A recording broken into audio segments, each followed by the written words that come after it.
Why, hello.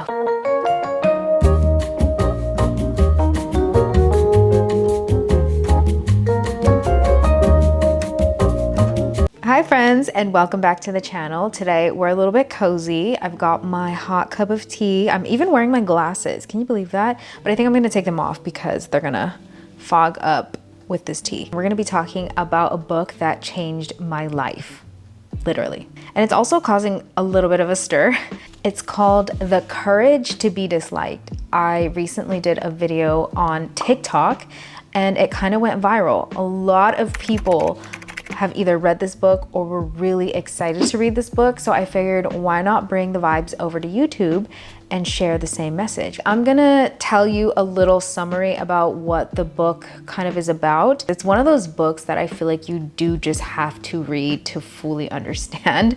So forgive me if I say something improper in this summary. This book is so unique. I think the most special thing about this book that I really appreciated is it's not like your typical self-help book. For those of you who don't know about this book, it's basically based on Adlerian psychology, which is something I didn't know until after I read the book. So if you don't know what that is, then do not worry about it. It's just basically about a way of life in which your emotions can be determined through goals. I get really excited about psychology, philosophy, and that's kind of like been my secret passion that I just kind of don't talk about with anyone. So now I'm finally opening up about it. This book really just inspired a whole new perspective for me, and I'm hoping that by the end of this video, you too will be inspired to either read this book or just pick something up. It really just sparked a lot of conversation about self-acceptance, growth, freeing yourself from your past. I swear I'm having a deja vu of this moment right now. This book is interesting because it's a dialogue between a philosopher and a young man, which is basically called youth in the dialogue in the book. To me, it's more fascinating to me because it feels like the dialogue is actually between my thoughts. Like on one side, I do relate to the thoughts of the young man, and then I also resonate and understand the philosopher's point of view. It was like hearing my own thoughts, you know, kind of like going back and forth. It's basically about breaking free from your past. And,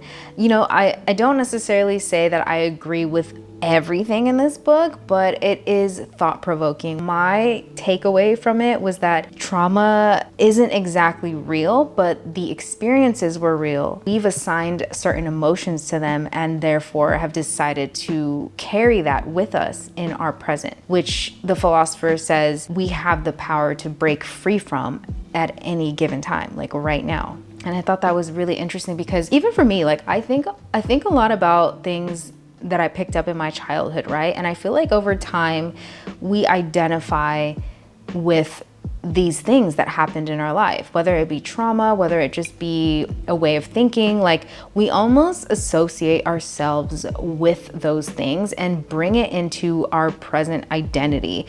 And we don't have to. Kind of opened my eyes to some things that I've maybe been carrying with me in my life that I don't need to anymore.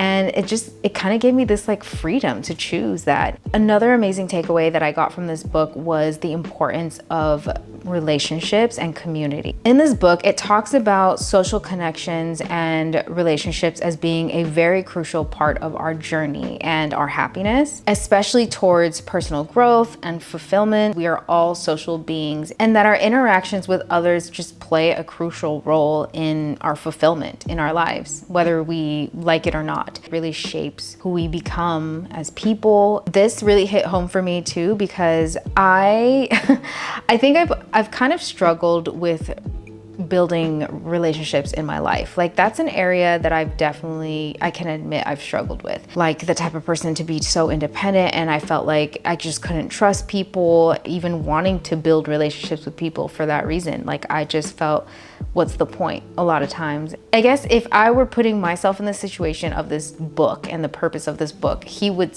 probably say that the reason why it's difficult for me to build relationships is because I've subconsciously decided that. And I'm probably afraid of getting hurt by people. So I've found it easier to say that I just have trouble making relationships. And that's why I am not able to build deeper relationships. So for example, right, like this is just how I'm interpreting the book in my own personal case. I had a lot of aha moments in this book, and I think based on everyone's reaction in the comments of when I did this video on TikTok, a lot of people also say the same. It's also available to stream. Apparently you can stream it on Spotify, a lot of people said, and you can also stream on Audible or buy the audiobook. It says the courage to be disliked is the Japanese phenomenon that shows you how to change your life and achieve real happiness, by Ichiro Kishimi and Fumitaki Koga. Y'all, this book has been such an eye-opener for me that I literally read it all twice now. Well, I read the full copy, hard copy, and then I even went and listened to the full audiobook. I think it was even on YouTube. And it was one of those books that I think I will always remember and I will talk about forever, because I can't shut up about this book. I've talked about it so many times since reading it already, even before I finished it.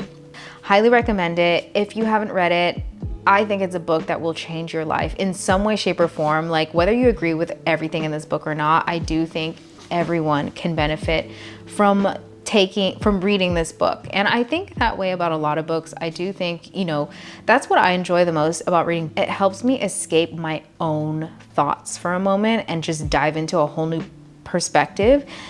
And that can help you grow, because sometimes we get so stuck in our own thought patterns that we can't let new information in or new blessings in, because we only know what we know. So reading books in general, I think always will open your mind. If you can open your mind to the information, whether you agree with it all or not, you should be able to take something, bits and pieces from it, and apply it in your life in a way that makes sense to you. That's how I approach books. I hope this video was insightful in some way, shape, or form. If you guys have read this book, I would love to know in the comments, what are your thoughts on The Courage to Be Disliked?